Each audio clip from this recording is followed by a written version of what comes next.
Okay, lần nàyខ្ញុំបង្ហាញពីរបៀប set up payment method អញ្ចឹងយើងចូលមក menu payment method យើងមកអញ្ចឹងនៅក្នុង payment method យើងមាន bank list bank account list អញ្ចឹងកន្លែង bank list នេះគឺសម្រាប់យើងបង្កើតធនាគារឈ្មោះធនាគារឧទាហរណ៍ថា ABA Aclida Wing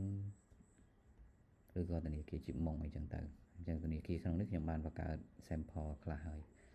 បើសិនជាអត់ទាន់មានយើងអាចធ្វើការ add បន្ថែមកន្លែងនេះយើងអាចដាក់ឈ្មោះធនាគារមកហើយឧទាហរណ៍ថាធនាគារ Worry Bank អីចឹងទៅកន្លែងនេះ order លេខរៀងរបស់ធនាគារយើងអាចចង់ឲ្យវាចេញនៅលេខរៀងទីម៉ាន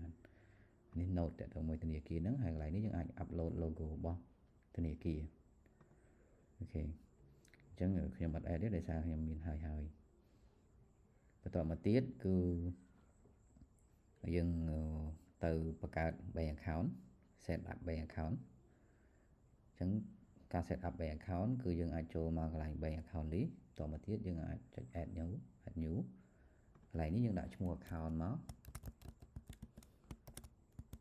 ឧទាហរណ៍ឈ្មោះគាត់អញ្ចឹងហើយអានេះលេខធនាគារលេខ account ធនាគារអញ្ចឹងធនាគារមួយណាឧទាហរណ៍ថា ABA អូខេប្រភេទ account ដែលយើងបង្កើតហ្នឹងគឺសម្រាប់ធ្វើអីគេសម្រាប់ចំណូលឬក៏សម្រាប់ចំណាយឬក៏សម្រាប់ទាំងចំណូលនិងចំណាយអញ្ចឹងឧទាហរណ៍ថាខ្ញុំយកតែចំណូលទេអញ្ចឹង account នេះគឺសម្រាប់តែចំណូលទេហើយកន្លែង currency តើ account ដែលយើងបង្កើតហ្នឹងជាប្រភេទ currency ដុល្លារឬក៏លុយរៀលអញ្ចឹងខ្ញុំយកដុល្លារហើយ balance នៅក្នុង account ហ្នឹងមានប្រហែលឧទាហរណ៍ថាមាន$500ប៉ុណ្ណឹងគឺយើងអាចធ្វើការ save អញ្ចឹងសម្រាប់ bank account គឺយើងបង្កើតឡើងដើម្បីភ្ជាប់ទៅជាមួយនឹង transaction ណាមួយនៅក្នុង system យើងឲ្យ cash flow ហ្នឹងរត់ចូលក្នុង bank account ហ្នឹងឧទាហរណ៍ថាការកត់ត្រាចំណាយ other income other expense ហើយវាហត់ចូលទៅក្នុង account ណាមួយដើម្បីយើងអាច check មើល cash flow របស់ bank account បានអូខេ save អូខេអញ្ចឹងបន្ទាប់ពីយើង set up bank ហើយ set up bank account ហើយយើងអាចធ្វើការ cash in មានន័យថាយើងដាក់លុយចូលក្នុង account ហ្នឹង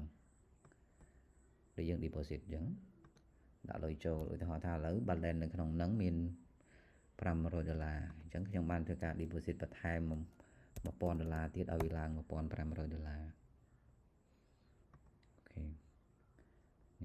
អញ្ចឹង cash in គឺសម្រាប់ដាក់លុយចូលហើយ cash out គឺសម្រាប់ដកលុយចេញពី bank account ហ្នឹងវិញអញ្ចឹងឧទាហរណ៍ថាខ្ញុំដកលុយ$200អញ្ចឹងលុយ account ហ្នឹងគឺនៅសល់$1300អូខេអញ្ចឹង balance ចុងក្រោយរបស់ account ហ្នឹងគឺ$1300ហើយក៏យើងអាចធ្វើការ transfer ពី bank account មួយទៅ bank account មួយឧទាហរណ៍ថាខ្ញុំ transfer ពី bank account ដែលខ្ញុំបង្កើតមិញ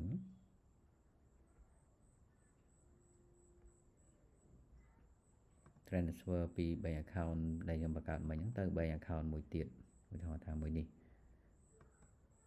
អូខេអញ្ចឹងចំនួនប៉ុន្មានឧទាហរណ៍ថាខ្ញុំចង់ transfer 300ទៅអញ្ចឹងលុយក្នុងចុងក្រោយគឺនៅសល់1000អូខេអញ្ចឹងមុខងារ bank account នេះគឺយើងប្រើ